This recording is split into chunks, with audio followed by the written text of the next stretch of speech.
आप सभी विद्यार्थियों का स्वागत है। हमने पिछली वाली क्लास के अंतर्गत मार्केंसिया की लाइफ साइकिल के अंतर्गत एक्सटर्नल मॉर्फोलॉजी, वेजिटेटिव रिप्रोडक्शन तथा एंथ्रीडियो 4 पर एंथ्रीडियम का विकास और एंथ्रीडियम का से एंथ्रीजोइड तक की पूरा जो मेटामॉर्फोसिस है, कायांतरण की प्रक्रिया के तहत इसमें एंथ्रीजोइड्स का निर्माण हो जाता है। उसी प्रकार से जिस प्रकार से एंथ्रीडियोफोर का निर्माण होता है, उसी भांति आर्चिगोनियोफोर का निर्माण भी होता है। ये भी थैलस की रूपांतरित शाखा है। यह एक डिस्क युक्त सवृंत संरचना है। इसके वृंत की लंबाई उदानिधर के वृंत की लंबाई से अधिक होती है। इसके शीर्ष का 3 बार विभाजन होने से एक रोजेट रूपी पालित डिस्क का निर्माण होता है और प्रत्येक पाले के शीर्ष पर एक वृद्धि बिंदु पाया जाता है। ये 8 पालित डिस्क रिक्सिया तथा मार्केंसिया के रोजेट रूपी थैलस के समतुल्य होती है।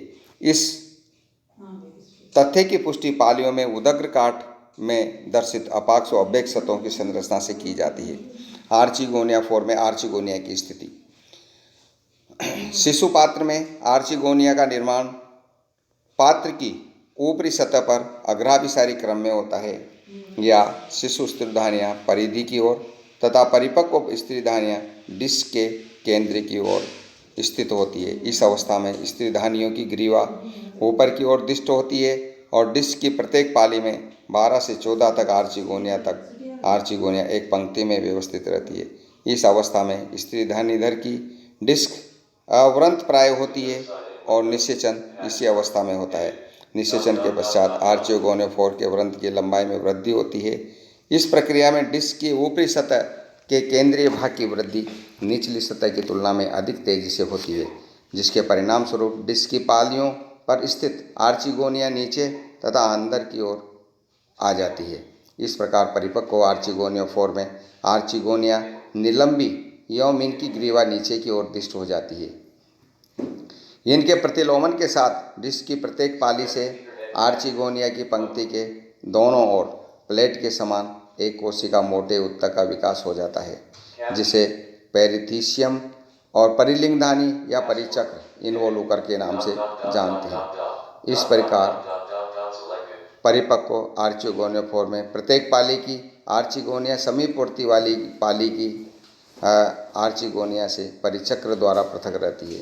परिचक्र के विकास के साथ साथ डिस्क की अपाक्ष सतह से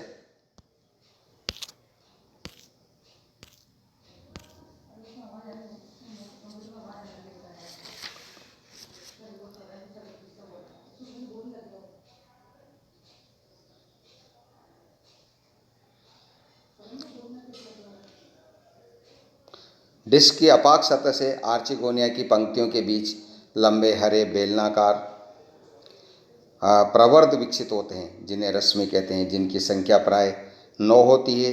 यह युवा डिस्क को एक छाते का रूप प्रदान करते हैं। परिपक्व डिस्क की आंतरिक संरचना थैलस की संरचना के समान होती है और इसकी ऊपरी बाह्य त्वचा पर अनेक बैरल रूपी वायु छिद्र अंदर की ओर वायु कोष्ठकों में खुलते हैं। इन कोष्ठकों में शाखित प्रकाश संश्लेषित तंतु पाए जाते हैं। Development of archegonia. आर्चिगोनिया का विकास डिस्क पर रिक्सिया की भांति होता है। इसमें सबसे पहले उसी प्रकार से जो एंथ्रीडियो आर्चिगोनियोफोर पर आर्चिगोनियम एक डिस्क पर बन जाती है और इसमें ये जो आर्चिगोनियोफोर की जो संरचना है, ये भी पूर्णतः थैलस के समान ही होती है। इसका जब उदग्र काटा जाता है तो इसमें भी प्रमाणित होता है कि इसमें प्रकाश संश्लेषित क्षेत्र और ये सब होते हैं।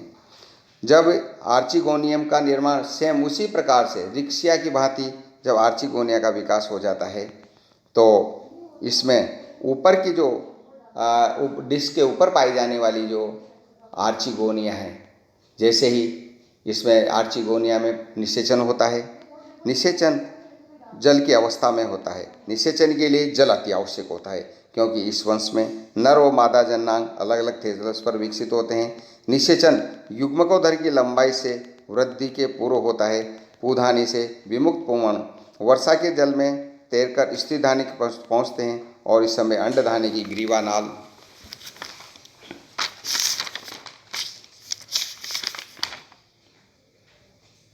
ग्रीवानाल कोशिकाएं व अंडदा नाल कोशिकाओं के विघटन से एक श्लेष्मीय पदार्थ पुमणुओं का स्त्रीधानी की ओर आकर्षित करता है और स्त्रीधानी में अनेक पुमणु प्रवेश करते हैं, जिनमें से केवल एक पुमणु का केंद्रक अंड केंद्रक से संयोजित होकर जाइगोट बनाता है। निषेचन के तुरंत पश्चात आर्चिगोनियोफोर की लंबाई में तेज वृद्धि होती है और साथ ही डिस्क के केंद्रीय भाग में वृद्धि से जो आर्चिगोनिया ऊपर की ओर स्थित होती है वह धीरे धीरे नीचे की ओर आना प्रारंभ कर देती है। लगभग इसी समय डिस्क की अपाक सतह से एक बेलनाकार रश्मियाँ विकसित होती है तथा स्त्रीधानियों की प्रत्येक पंक्ति के दोनों ओर पेरिचीशियम का विकास हो जाता है।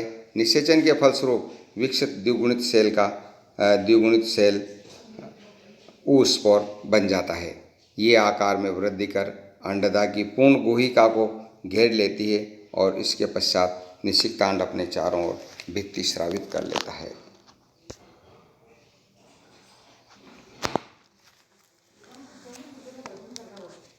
अब हम यहाँ पर ये सेम उसी प्रकार से जैसे आर्चिगोनिया में फर्टिलाइजेशन होता है, निषेचन होता है, तो ये ऊपर की जो डिस्क है, जिस प्रकार से हम पैर से मोजा उतारते हैं तो ऊपर वाली जो साइड है वो नीचे की ओर और नीचे वाली साइड वो नीचे की ओर हो जाती है। तो ऊपर जो डिस्क है वो डिस्क है और आर्चिगोनिया नीचे की ओर आ जाते हैं। स्पोरोफाइट स्टेज जैसे ही जाइगोट बन जाता है, द्विगुणित जाइगोट ये निषिक्तांड बीजाणुद्भिद अवस्था की मात्र कोशिका के नाम से जाना जाता है। इसके विभाजन से बीजाणुद्भिद का विकास होता है। मार्केंसिया का बीजाणुद्भिद फूट सीटा कैप्सूल में विभेदित होता है। बीजाणुद्भिद का विकास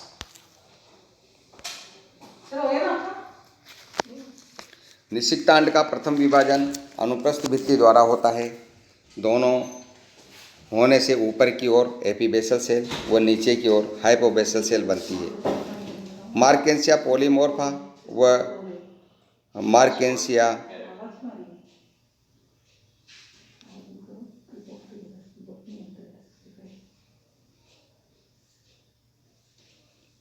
पॉलीमोर्फा में निषिक्तांड का दूसरा विभाजन पहले विभाजन के समकोण पर होने से 4 कोशिका चतुर्थांश बनता है और इसे हम क्वाड्रेंट एम्ब्रियो के नाम से जानते हैं। जबकि मार्केंसिया चिनोपोडा में दूसरा विभाजन पहले विभाजन के समानांतर होने से 3 कोशिकाएं तंतुल भ्रूण बनता है। चतुर्थांश भ्रूण में ऊपरी सेल कैप्सूल व कभी सीटा का कुछ भाग बनाती है, जबकि निचली हाइपोबेसल सेल सीटा का शेष भाग व फूट बनाती है। 3 कोशिकीय तंतुल भ्रूण से ऊपरी सेल कैप्सूल, मध्य सेल सीटा व निचली सेल से फूट बनता है। निषिक्तांड में उपरोक्त विभाजनों के साथ साथ आर्चिगोनियम के चारों ओर स्थित गैमेटोफाइट टिश्यूज में अनेक महत्वपूर्ण परिवर्तन होते हैं। अंडधा भित्ति की कोशिकाएं निषेचन के पश्चात उद्दीप्त होकर परिणतिक रूप से विभाजित होती है, जिससे 2 से 3 स्तरीय गोपक बनता है। जो विकासशील शिशु स्पोरोफाइट के चारों ओर एक रक्षीय आवरण बनाता है। गोपक से बाहर की ओर एक कॉलर समान एक कोशिका मोटे प्रवर्ध का विकास होता है, जिसे पेरिगाइनियम या परिस्थिधानी या परिद्रव्य पुंज कहते हैं। अंडदा की आधारी सेल में पुनरावृत्त विभाजनों से विकसित होती है। डिस्क की फलद पालियों में आर्चिगोनिया की प्रत्येक पंक्ति के दोनों ओर एक परिलिंगधानी या परिचक्र का निर्माण होता है। फलद पालियों के बीच रश्मियाँ विकसित होती है। भ्रूण के विकास के लिए आवश्यक पोषण गैमेटोफाइट से प्राप्त होता है। चतुर्थांश अर्थात क्वाड्रेंट भ्रूण की सेल में परिणतिक विभाजन से बाहर की ओर एक स्तरीय बहिस्थिस्यम तथा भीतर की ओर बहुकोशिकीय एंडोथीसियम बनती है। बहिस्थिस्यम की कोशिकाओं में अपनतिक विभाजन के फलस्वरूप एक स्तरीय कैप्सूल की भित्ति का निर्माण होता है और बीजाणुद्भिद के परिपक्व होने पर कैप्सूल वाल की सेल में वलयाकार स्थूलन विकसित होते हैं। एंडोथीसियम की सेल्स प्रप्रसूतक के रूप में कार्य करती है तथा पुनरावृत विभाजन होकर बीजाणुजन उत्तक का निर्माण करती है। प्रारंभिक अवस्था में इस उत्तक की सभी कोशिकाएं समान आकार की, लेकिन कुछ समय पश्चात आदि कोशिकाएं अनुप्रस्थ विभाजनों द्वारा घनाकार सेल्स बनाती है जो एक पंक्ति में व्यवस्थित होती है। इन्हें बीजाणु पूर्व सेल्स या मात्र कोशिकाओं के नाम से जानते हैं। इन सेल्स की संख्या जातियों पर निर्भर करती है, जैसे मार्केंसिया पॉलीमोर्फा में प्रत्येक बीजाणुजन कोशिका में लगभग 5 उत्तरोत्तर विभाजन होने से लगभग 32 बीजाणु मात्र कोशिकाएं बनती है, जबकि मार्केंसिया डोमिजेंसिस में 8 से 16 बीजाणु मात्र कोशिकाएं बनती है। प्रत्येक बीजाणु मात्र कोशिका के अर्धसूत्रीय विभाजन से एक टेट्राहेड्रल टेट्रेड चतुष्क स्पोर्स का निर्माण होता है। ये बीजाणु कुछ समय पश्चात अलग हो जाते हैं और बीजाणुजन उत्तक की कोशिकाएं में विभाजन स्पोरोफाइट नहीं बनाती। इन्हें हम इलेटर्स मात्र कोशिकाएं कहते हैं। ये सेल्स दीर्घित होकर तर्कुरूपी इलेटर्स का विकास करती है। प्रत्येक इलेटर्स एक द्विगुणित कोशिका है। इसमें सर्पिल स्थूलन बैंड पाए जाते हैं। इलेटर्स आर्द्रताग्राही प्रकृति के होते हैं।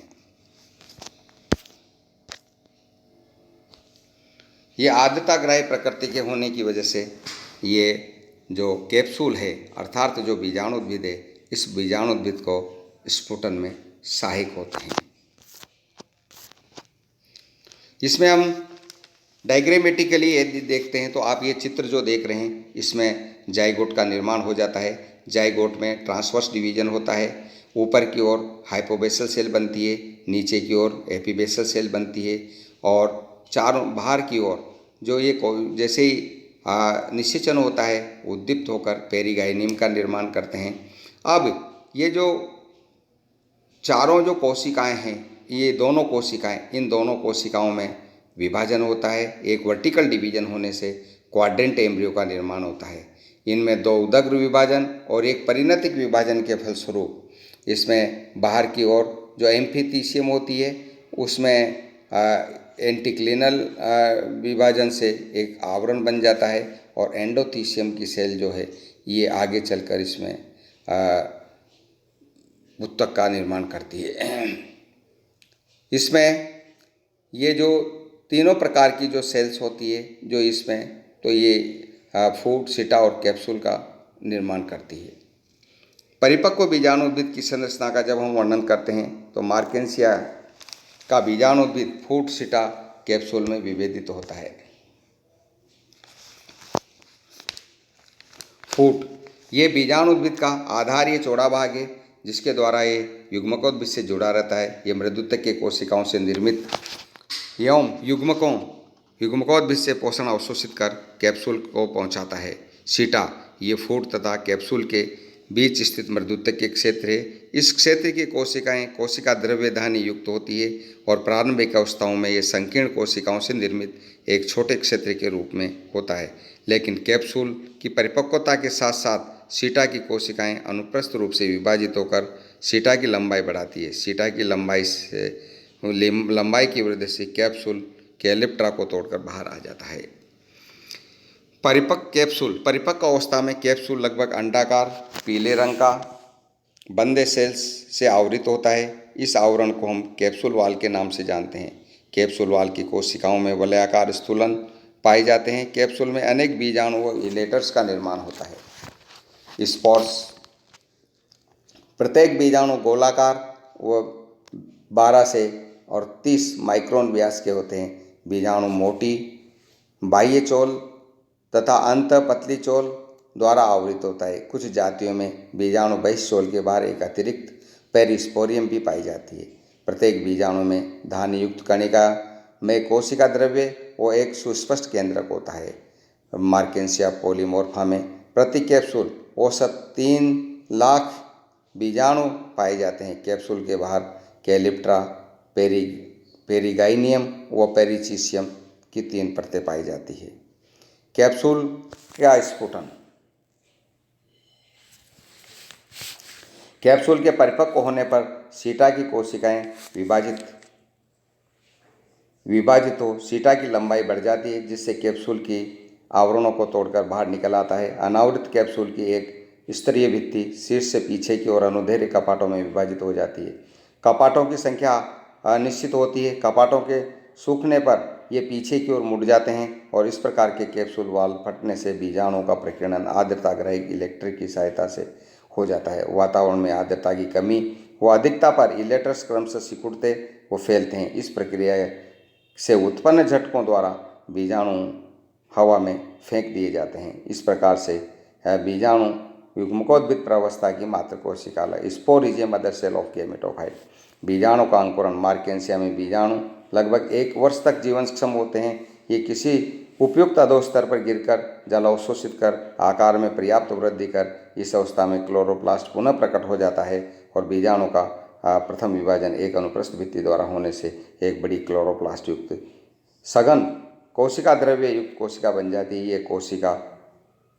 ये छोटी सेल निर्मित होती है। ये छोटी सेल लंबी होकर प्रथम मूलावास बनाती है, जबकि बड़ी सेल अनियमित रूप से विभाजित होकर 6 से 8 कोशिकीय तंतुल संरचना का निर्माण करते हैं।